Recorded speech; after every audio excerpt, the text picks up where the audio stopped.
Harka fuunee akkam jirtu kabajamtoota hordoftoota JMN nagaan keenya kabajaa fi jaalalaa bakka isin jirtan maratti isin haa ga'u jechaa guyyaa har'aa egaa shaggar kutaa magaalaa Malkaa Noonnoo buufata fayyaa Hacaaluu Hundeessaa keessattidha kan nuti argamnee jirru.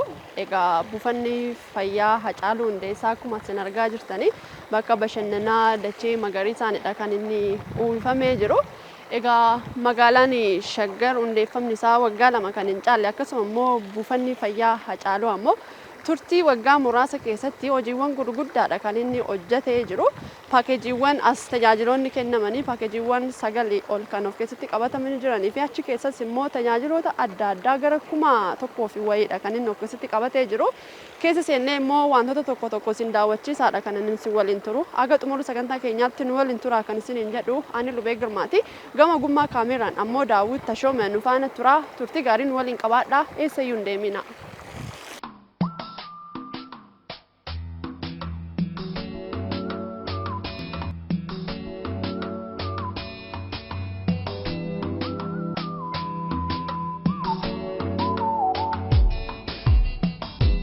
Maqaan koo Galmeessaa Dhaabaa jedhama. Buufata fayyaa Hacaaluu Hundeessaatti ogeessa laaboraatooriiti. Kutaa kanaan hojjedha jechuudha. Hojiin as keessatti tajaajilu baay'ee gaariidha. Haala gaariin hojjetaa jirra. As keessatti hojiilee baay'eetu hojjetama. Qorannaawwan garaagaraa geggeessina. Qorannoowwan tajaajila laaboraatoorii nuti kenninu baay'inni isaanii haga 24 ta'u. 24 kanas meeshaalee isaaniif barbaachisu hundumaa nu dhiyaatee hojjetaa jirra. Sanitti dabalatee immoo duraan shaggar otoo hundaa'in dura CBC kanallee hin qabnu maashiniin kun teestiiwwan 21 yeroo tokkotti nu hojjeta. Kan biraa immoo maayikirooskooppii illee ishee sanaan hojjetaa turre. Ergasii maayikirooskooppii guddaan kunis nu dhufe. Kan biraallee jiru istoora keessa kan yeroo meedikaala maal deemnutti hojjennu akkaataa kanaan hojjetaa jirra jechuudha. Nu amma dandeenyu haalaan keessummeessaa jirra. Itti gammaduuf dhiisuu immoo hawaasa beeka.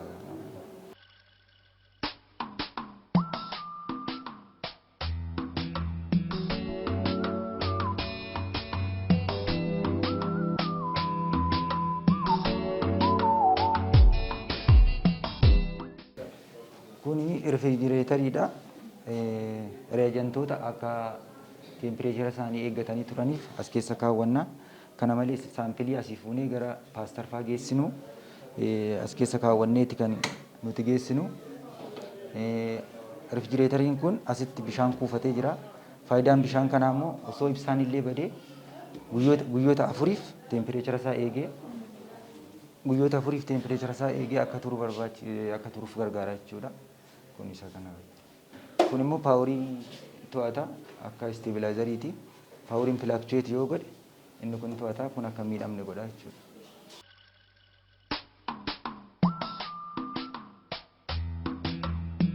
Maqaan koo Galataa Moosisaan jedhama.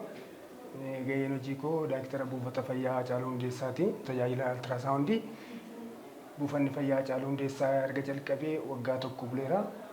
Tajaajila inni kennu tajaajila da'umsaan wal qabatee akkasumas illee tajaajilawwan emerjensii wal qabatee kanneen jiran ilaaleetu adda baasa. Haga ammaatti erga jalqabee tajaajila altiraasaawundii nama 8,259 laateera. Kanaaf walumaa gala tajaajila altiraasaawundii gaarii uummataaf kennaa akka jirudha buufanni fayyaa Hacaaluu Hundeessaa.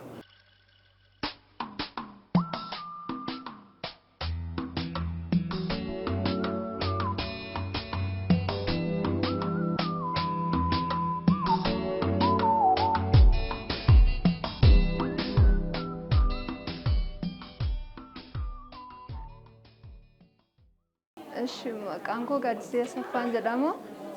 As keessatti ECD kilaasii irrattidha fokaal persanii kan hin ta'ee jiru.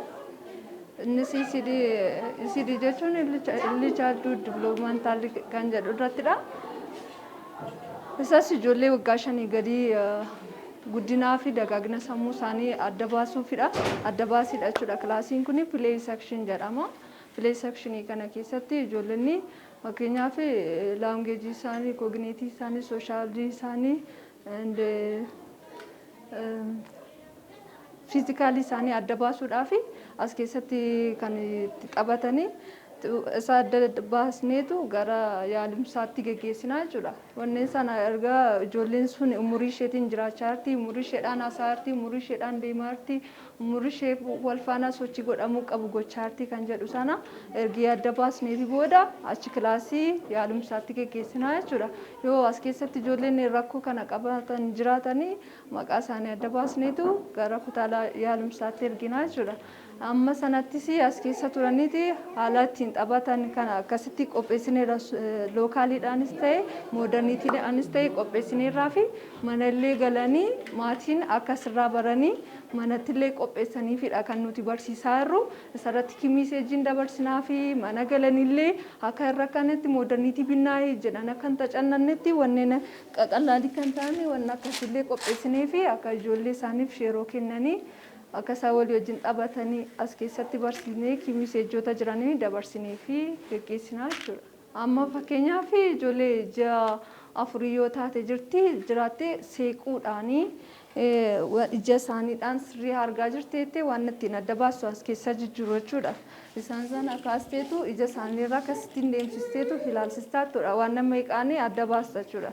Isa booda yoo wanna kana hunda kun seequ ta'ee hin kolfu ta'ee hin dubbatu ta'ee waan akkasii yoo jiraate achitti dabarsinaa jechuudha. Kutaa yaalumsaatti dabarsineetu kun diviloomantallee qaba yookaan sabseetidiidha yoo ta'e immoo akka isaan mana gashanii yeroo kennanii fi daa'ima sana wajjin taphatanii haasofsiisaniitu gara yeroo taphata ta'e deebisanii finna hin ilaalla. Gara nagummaatti deemeera yoo ta'e nagaadha jenneetu darbinaa jechuudha. Yoo saspektii hidhateef ji'a tokkoof ji'a lamaaf irra deebineetu ilaallaa jechuudha. Isa booddee yoo diviloomantallee hidhatee gara Phaawulositti riiferii goonaa jechuudha. Baay'een isaanii asumattidha jechuun uummata keessa baramee amma ammaattillee wanni bartee geggeeffamee jiru garuu as yeroo dhufanitti nuti barumsa gahaa ta'e dursineetiin laannaa fi sababii kanaaf kilaasii kana yoo arganillee baay'ee kan gammadan jiru mana galleerree akkasitti wajjannaa fi si waamna kan jedhanis jiru jechuudha.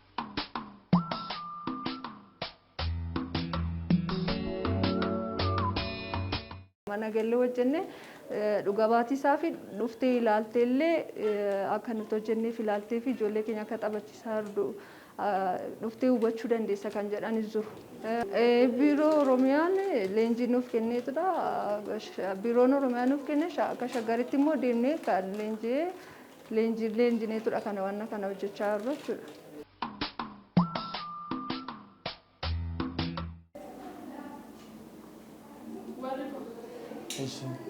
Nagaa jirtu fayyummaa nagaa nooraa. Maqaan koo Galataa Moosisaan jedhama. Gaheen hojii koo daayirektara buufata fayyaa Hacaaluu Hundeessaati. Buufanni fayyaa Hacaaluu Hundeessaa kaayyoon inni hundeeffamee fi tokko tajaajila hawaasa keenyaa rakkoo hawaasa keenyaa karaa gama fayyaan jiru furuudhaafi kanaaf jecha kan hundaa'edha inni guddaan fi inni olaanaani dhaqqabummaa hawaasa keenyaa karaa fayyaan jiru rakkoon hawaasa keenya jiru fayyaa biraan jiru maal akka ta'e erga hubatee booda buufanni fayyaa Hacaaluu Hundeessaa kun akka hundeeffamu ta'eera. Tole buufata fayyaa Hacaaluu Hundeessaatti tajaajilamtoonni tajaajilaman haalaan gammachuu qabu.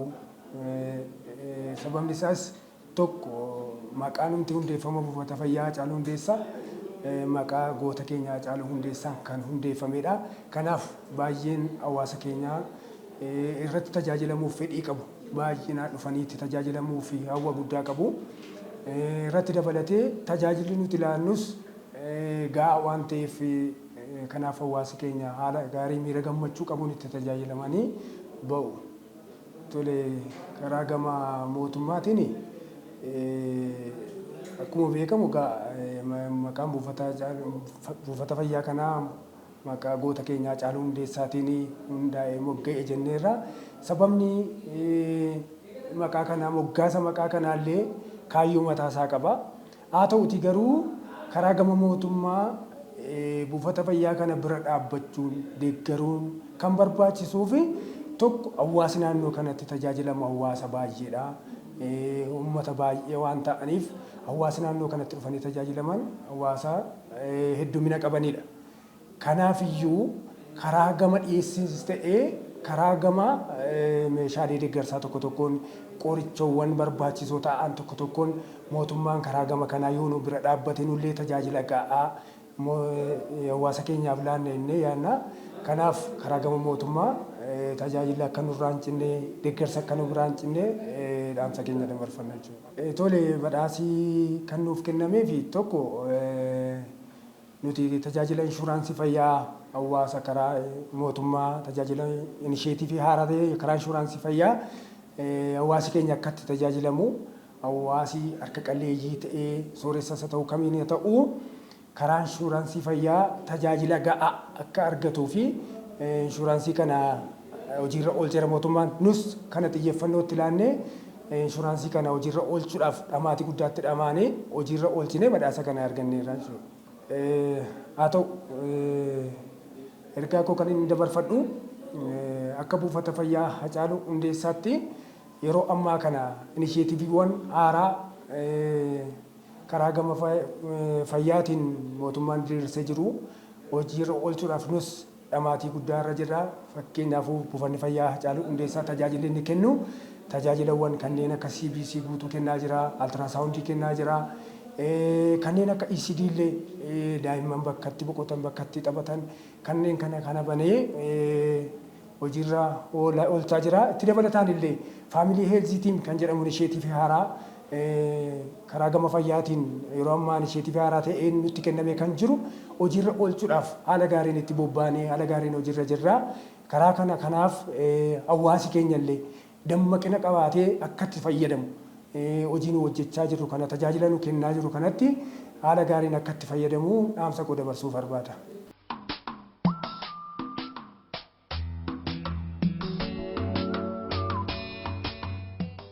Maqaan koo Misgaanaa Dheeressaan jedhama. Ittaanaa Waajjira Fayyaa magaalaa Shaggar. Haa ta'u akka waliigalaatti Shaggar erga dhufee jalqabee magaalaan Shaggar tajaajiloota akka carraatti hawaasa babal'atan keessaa tajaajilli fayyaa akka waliigalaatti kan jiru keessaa isa tokkodha. Akkuma beekamu tajaajila fayyaa waliigalaa magaalaan Shaggar hundaa wal qabate baay'inni hawaasaa jiruu fi dhaabbileen fayyaa akkasumas ogeessi jiru kan wal gitu hin turre magaalota duraan turan keessatti tajaajiloota fayyaa waliin gahuudhaaf hojiiwwan hojjetamaa turan akka naannoottis akka biyyaattis hojiin hojjetamaa turani. Buufanni fayyaa Hacaaluus buufataalee fayyaa hojii keessa turan keessaa isa tokko.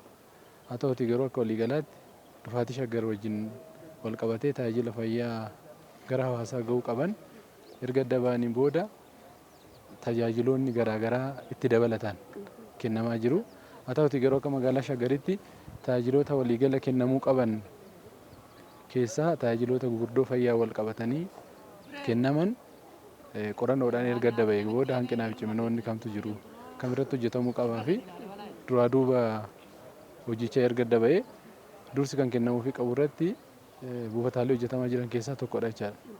Haa ta'uutii kanaan wal qabatee akka waliigala tajaajiloota fayyaa wal qabatanii kennamuu qaban keessaa isaawwan gurguddoon akka magaalaa Shaggaritti erga adda baannee booda irratti hojjetamuu jiru keessaa tokko tajaajila fayyaa kennuudha. Sarviis deeliverii tajaajila fayyaa kennuudhaan wal qabatee dhaabbilee fayyaati dura hanqinni kan ture. Magaalaan Shaggar gaafa hundooftu dhaabbilee fayyaa gara buufataalee 25 hospitaala hin qabnu turre. Inni biraa buufataalee fayyaa keessatti dhiyeessi qorichaa fi manni qoricha hawaasaa gahaan hin jiru, ogeessi gahaan hin jiru. Isaawwan kana hanga danda'ametti waliin gahuudhaaf hojii hojjetamaa turetu jira jechaadha.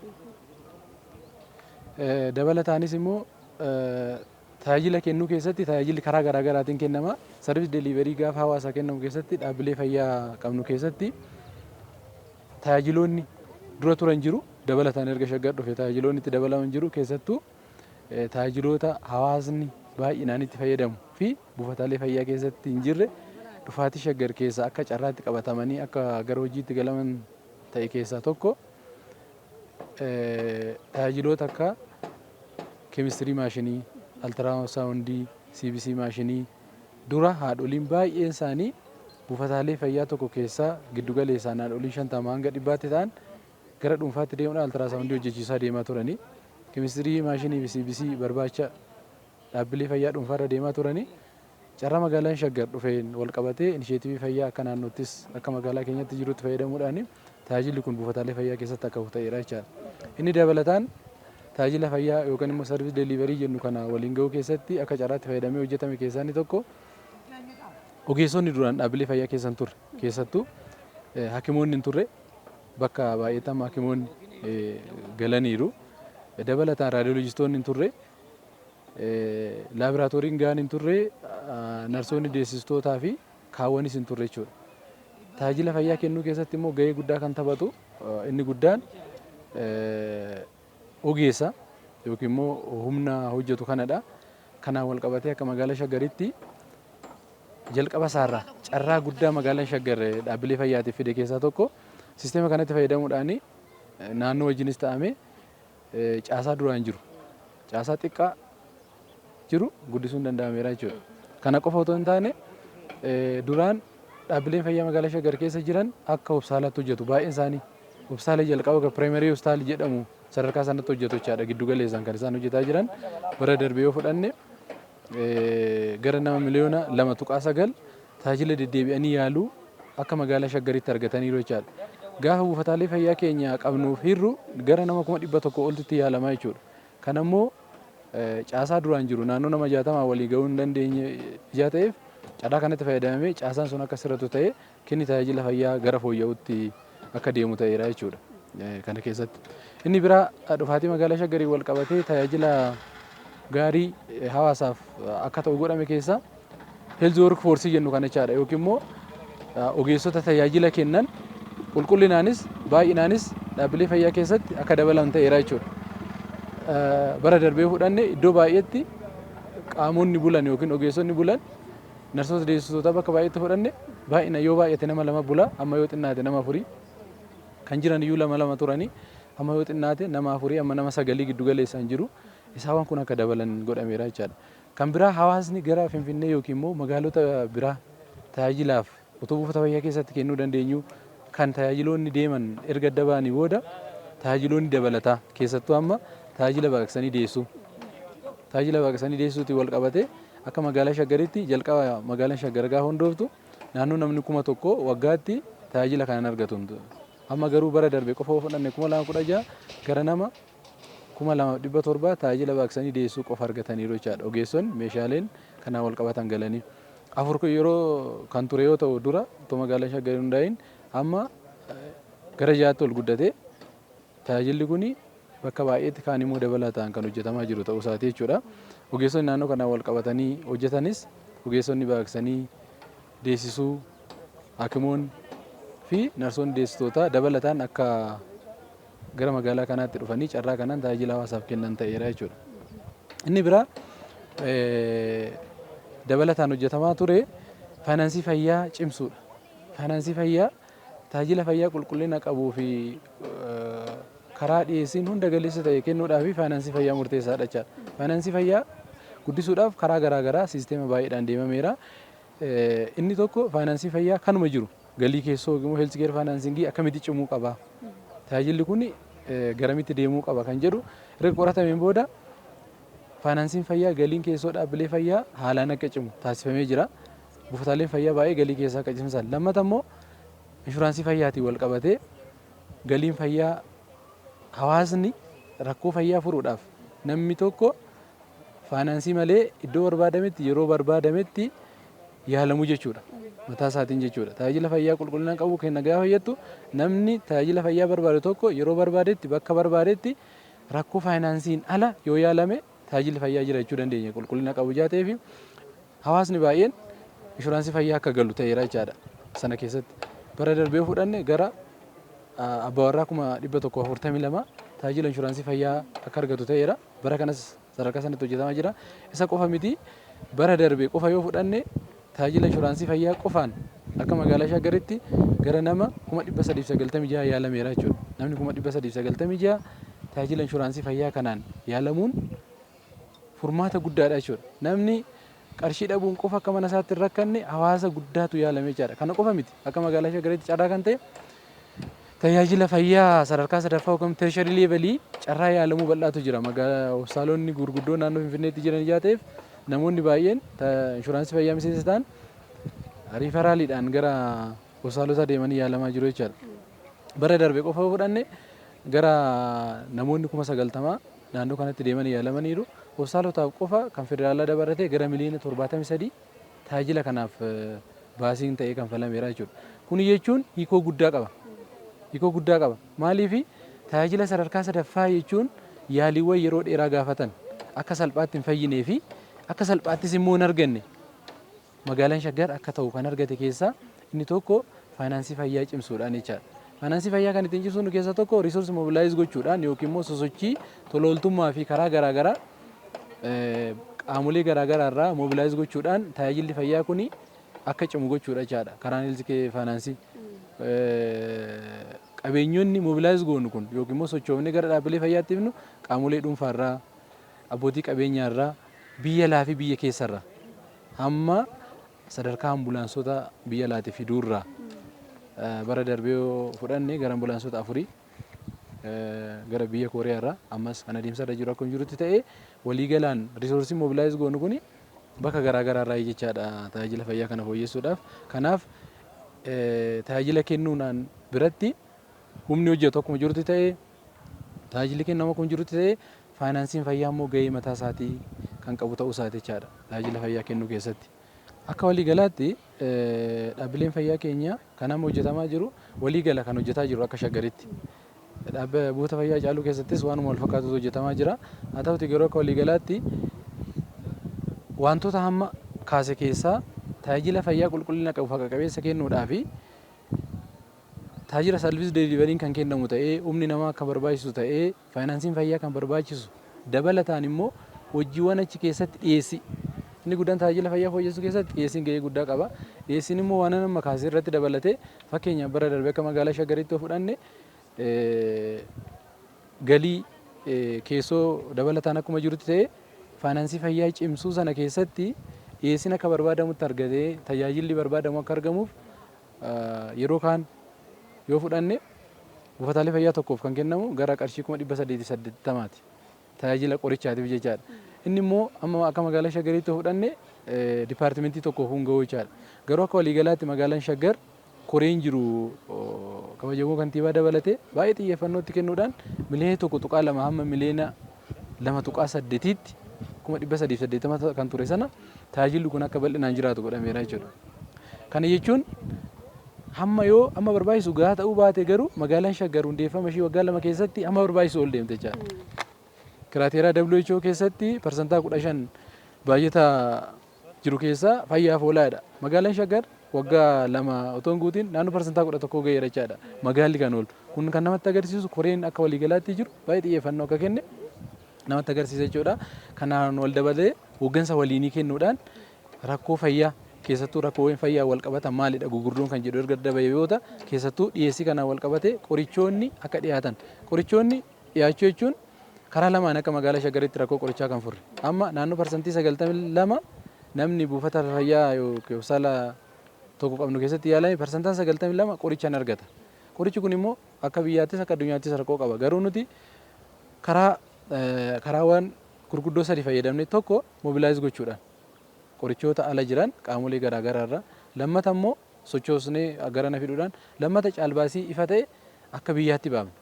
Qorichoota PFSA keessatti yookiin immoo dhaabbata qoricha dhiyeessu akka biyyaatti hin argamne keessaa dhaabbanni biyya alaati gara keessatti galchu salphumatti caalbaasii yeroo tokko argamuun ji'a ji'aan akka gara dhaabbilee fayyaatiif bakka jirurraa salphumatti akka geessuuf sisteema kana fayyadamneerra jechuudha akka waliigalaatti. Kanaaf akka magaalaa Shaggaritti waliigala isaa hojiin amma akka fayyaatti hojjetamaa jiru dhaabbilee fayyaa dabaluu qofa ogeessa dabaluu qofa otoo hin ta'in tajaajila qulqullina isaa dabaluu irratti bal'inaan hojjetamaa jira jechuudha.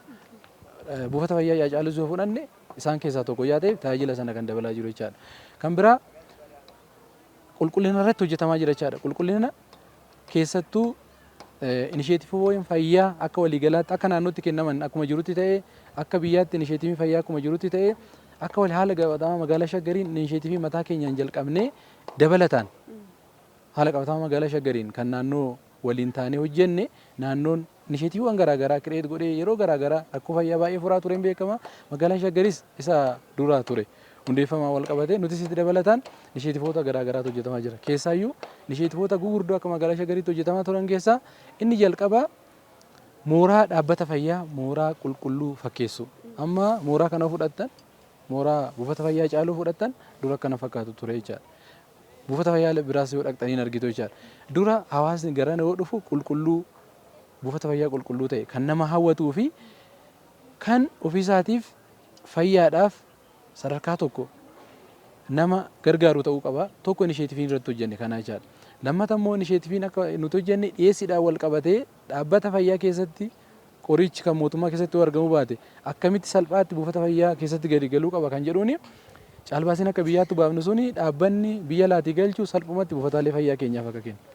Inisheetiifoota fayyaa akka waliigaatti jalqabne keessaa meeshaawwan dhaabbata fayyaa keessatti sadarkaa buufata fayyaatti tajaajiluu qaban hawaasni gara biraan deeme CBC maashinii, keemistirii maashinii, altiraasaawundiin jennu kun isaan tokko jechaadha. Inni biraa ambulaansiidhaan wal qabatee hanqina ambulaansiin jira. Haa ta'uti garuu kanuma jiru immoo akkamitti qulqullinaatti fayyadamna kan jedhu yoo xinnaate kanuma jiran sirriitti itti fayyadamuudhaaf GPS dabalatee GPS fayyadamnee rakkoon eessatti ga'ee ambulaansii kamitti fayyadamna kamtu dhiyoo jira kan jedhu tiraak ta'ee akka itti fayyadamu godhu inisheetiifiiwwan akka magaalaatti hojjetaman keessaa isa tokkodha. Inni kaan immoo dijitaalaayizeshiiniidhaan wal qabatee hospitaala diimaa amma tajaajila waraqaa maleessaa jalqabne irra buufataalee fayyaa 12 qabnurras adeemsarra jirra. Isaawwan kun qulqullina fayyaa keessatti sadarkaa tokko fuulduratti kan nu fidanidha jechuudha. Akka waliigalaatti inisheetiiwwan fayyaa jalqabne keessa. Kanaaf inni guddaan inisheetiivii fayyaa gaafa jennu tajaajila kennamuu qabu keessatti karaa saffisa ta'een kaawwan dabalataan keessattuu sadarkaa buufata fayyaatti kan kennamanidha jechaadha. Altiraasaawundii akka xiqqootti fudhanne buufanni fayyaa Haacaaluu kun yoo fudhattan haadholiin 50 guyyaatti hin dhaqu yoo xiqqaate. Haadholiin 50 kun altiraasaawundii isaan barbaachisa. Haadholii 50tu dura guyyaatti alatti ba'ee tajaajila altiraasaawundii dhuunfaarra deemee barbaada jechaadha. Yeroo ammaa tajaajila altiraasaawundii meeshaa sana dabalatee galchinee akkasitti hafu ta'eera jechaadha. Inisheetiiviin akka magaalaa Shaggariitti dabalataan hojjetaa turre qabeenya buufataalee fayyaatiif barbaachisu walitti qabuudha. Risoorsi mobilaayizeeshinii qabeenya buufataalee fayyaatiif qabu walitti qabuudhaan namoonni dhuunfaan kan bitanii galchan jiru, kan hirmaatan jiru isaawwan kun jechaadha. Kan biraa akka inisheetiifiitti magaalaa Shaggariirratti bara darbeerraa jalqabee kan hojjetamaa ture akkuma beekamu hakimoonni olaanoo jiran Health Alliance maqaa jedhuun hundaa'anii hawaasa isaanii gargaaraa jiru jechaadha. Inisheetiiviiwwan kana kan boonye rakkoo jirurra. Tajaajila fayyaa rakkoo tajaajila fayyaa furuudhaaf gaafa deemtu tajaajilli fayyaa amala isaatiin baajata guddaa yeroo fi ogeessa baay'ee kan gaafatudha jechaadha. Isa kana immoo guyyaa tokkotti raawwatamu duraa duuba barbaada. Duraa duubaanii irratti karoorsuu barbaada. Kanaaf nutis akka magaalaa Shaggariirratti inisheetiivoota kana kan boonyee fi akka magaalaa Shaggariitti kam dandeenya kamtu immoo dursuu qaba isaan kamtu immoo irratti hojjetama kan jedhuun kan ka'e ijaa ta'ee fi kanaaf hojjetamaa jira jechaadha. Pirooyektiin akka magaalaatti pirooyektiin gurguddaan buufatoonni G+5 ta'an hospitaala jeneraalii ta'e tokkoof hojjetamaa jiran waggaa tokko keessatti waan jalqaban jedhamee amanamuu miti jechaadha. G+5 buufataaleen gara afurii amma xumuramaa jiru. Kellaawwan fayyaa hamma barana 22 Comprehensive Health Postiin bakka garaagaraatti hojjetamaa jiru. Isaan keessaa amma 3 xumuramanii kaawwan hojiirra parsantaajii 60 ol deemanii jiru. Isaawwan kun itti dhiyeenyaan tajaajila fayyaa hawaasaaf kennuudhaaf jechaadha kan hojjetaa jiru. Isaan alatti inisheetiiviin akka magaalaa Shaggariitti hojjetaa jirru hawaasatti siqnee tajaajila kennuun gaafa innu kellaa fayyaa ijaaruu qofa otoo hin ta'in mini service package at work place kan jedhamu yookiin immoo tajaajila muraasa bakka hawaasni bal'inaan jirutti keessattuu dargaggootaaf magaalaa Shaggar keessatti warshaalee gara 1000 oltu jiru. Warshaalee keessatti argamee tajaajila akka kennan ogeessonni keenya family health team kan jedhamutu jira. Tiimiin kun mana mana hin kenna. Warshaalee irratti immoo deemanii tajaajiloota hojjettoonni achi keessa jiran yeroo dhabuu danda'u, odeeffannoo fayyaa dhabuu danda'u. Kanaaf warshaalee keessatti tajaajila akka kennamu inisheetiiviiwwan akka magaalaa Shaggariitti bocamanii hojjetaman keessaa isaan kun muraasa jechuudha. Akka waliigalaatti tajaajila fayyaa jalqabarratti kan kaasuu barbaade tajaajilli fayyaa amala isaatiin investimentii guddaa fi ogeessa baay'ee barate kan gaafatu haalli qabatamaa naannoo keenyaas ta'ee biyya keenya tajaajila fayyaa yeroo ammaatti barbaadamu waliigala guutumatti hin kennina sadarkaa jiru irra hin geenye. Haa ta'uti garuu tajaajila fayyaa gurguddaa kennuudhaa fi wantoonni nama kaasee akkuma waliigalaatti ta'e wantoonni gurguddoon arfan tokko tajaajila fayyaa qulqullinaa fi haqa qabeessa kennina gaafa jennu wantoonni gurguddoon arfan tokko beekamuu qabu jechaadha. Tokko nageenyummaan dhukkubsataa patient safety kan jennu beekamuu qaba. Inni biraa immoo effectiveness isaa yookiin immoo ga'umsi tajaajila nuti kenninu. Inni biraa beekamuu qabu tajaajila fayyaa keessatti hawaasni immoo hammam irraa gammadeera. Bu'aa qabeessummaan isaa hammami hawaasni hammam irraa gammadeera. Inni arfaffaan immoo maalidha? Equitability access hammamii kan jedhu. Isa jalqabaa yoo isin kaasuu barbaade nageenyummaa tajaajiloota kana hunda galchinee ultrasound galchinee CBC maashinii galchinee initiativeota kana hunda jennee nageenyummaa tajaajilamaa yookiin immoo patient safety kan jennu kun hin jiru yoo ta'e kan akkamitti itti fayyadamaa jira? Rakkoo akkamii furaa jira? Qulqullinaan wal qabatee dhibee biraatiif kan hin saaxileedha kan jedhu ilaalamuu qaba jechuudha. Inni biraa inni lammataa tajaajila qulqullina qabu kenna gaafa jennu clinical effectiveness isaa ilaalamuu qaba jechaadha. Amma nuti waan kana hunda galchine mana qorichaa hawaasaa gara 22 bannee meeshaaleewwan kana hunda galchine kanammoo kan galchinuuf tajaajila qulqullina qabu fiduudhaaf. Inni guddaan kana hunda hojjennuuf jechaadha. Kana keessatti inni lammataa tajaajilli kun hammam qulqullina qaba kan jedhu effectiveness isa bu'aa qabeessummaan isaa hammami. Clinical service gaafa kennamu isaawwan kana irratti jechaadha. Dhumarratti kan ilaalamuu qabu akka waliigalaatti namni tajaajila kana kennu. Amma nuti tajaajila kana dhiyeessine sochiirra jirra. Magaalaan Shaggar magaalaa Egereeti boruuf sochii keessa jirama. Kana keessatti immoo tajaajilli kun hammam deemamaa jira kan jedhamu effectiveness isaa ilaalamuu qaba jechaadha. Inni biraan sadaffaan ilaalamuu qabu hawaasni hammam itti gammade. Satisfaction hawaasaa immoo hammami. Amma nuti waa kana hunda dhiyeessinee irranna dhuguma waan waliigalaa kana hawaasni hammam itti gammade hanqina kamtu jira kan jedhu ilaalamuu qaba jechaadha. Maaliifi hanqina dhaabbilee fayyaa hin qabnachaa jirra, hanqina ogeessotaa hin qabnachaa jirra. Garuu immoo qulqullina fayyaa sadarkaa isaa eeggate kennee gaafa jennu inni sadaffaa ilaalamuu qabu maalidha? Hawaasni hammam itti gammade. Inni biraa immoo waliin gahumsa equity accessibility waliin gahumsi akkam fakkaata. Magaaluma Shaggar keessatti iyyuu waliin gahumsi karaa tajaajilaas ta'uu danda'a, karaa immoo infraastiraakcharii hojjennu. Isaawwan kana jechaadha kan walitti organizuu. Waliin gahumsa gaafan jedhu fakkeenyaaf tajaajilli baqaqsanii yaalu kutaa magaalaa Sabbataa jira yoo ta'e kutaa magaalaa Galaaniin jiru yoo ta'e isaawwan kun walitti dhufanii jecha tajaajila qulqullina qabu akka magaalaa Shaggaritti kennaa jira gaafa jiru waliin gahumsi maal fakkaata? Infraastiraakcharii yookiin immoo ijaarsaa noo buufanni fayyaa sadarkaa isaa eeggate eessa jira? Eessatti immoo deemuu qaba? Isaawwan kun afur erga walitti qindaa'anii booda tajaajila qulqullina qabu kennaa jira jechuu dandeenya jechaadha. Akka waliigalaatti garuu ta'uu kan qabu magaalaan Shaggar adeemsarra jira. Tajaajiloonni initiatiiviidhaan jalqaban jiru, qulqullina tajaajila fayyaa mijeessuudhaaf hojiiwwan hojjetamaa jiran jiru.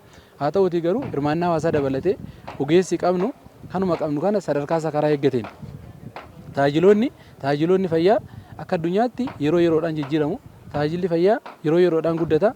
Tajaajila kenninu keessatti immoo hunda caala tajaajilli fayyaa tajaajila xiqqoo hunda caala xiyyeeffannoo barbaadu, investimentii guddaa barbaadu, ogeessa ciccimaa barbaadu.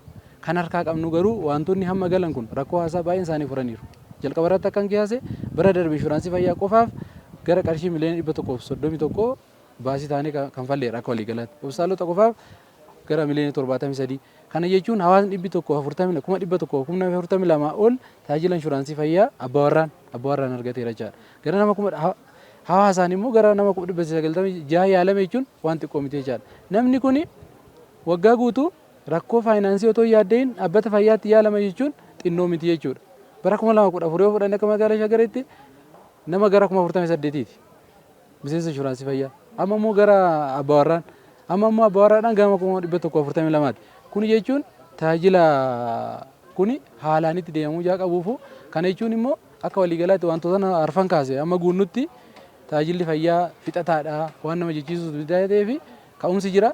Ammas kan irratti hojjetame fooyyeen kana caala sadarkaa tajaajilli fayyaa amma barbaadu sadarkaa biyya keenyaatti kan barbaadu waan ta'eef qaamoleen garaagaraa naannoo dabalatee inisheetifii garaagaraa bocuudhaan deeggarsa guddaa nu godhu. Magaalli koreen magaala jiru itti dhiyeenyaan deeggarsa guddaa godha. Waliin kan hojiin kun sirriitti hojjetamu mana amantii fi ogeessonni fayyaa waliigala akka Shaggaritti jiran. Shaggar jechuun magaalota duraan turan lafa seenaati walitti qabameeti kan asitti ijaarame ta'ee fi seenaa sana immoo nutu jijjiira malee kan seenaan hojjetamee nutti kenname miti ta'ee fi buufanni fayyaa Hacaaluus qaama sana keessaa jechuudha tokko. Hacaaluun nama seenaa guddaa uummata Oromoo biratti qabu. Buufanni fayyaa kun maqaa isaatiin waamamuun isatti xiqqaata malee isatti hin guddatu. kun immoo lafa seenaati. Lafa seenaatti immoo seenaa hojjetteet seenaa biraa hojjetta. Kun yaadannoo sanarra dhaabatee namni Haacaaluu yaadachaa tajaajila fayyaa hawaasni haadholiif daa'imman keenya barbaadan akka guddisudha jechaadha ergaa nuti dabarsinu.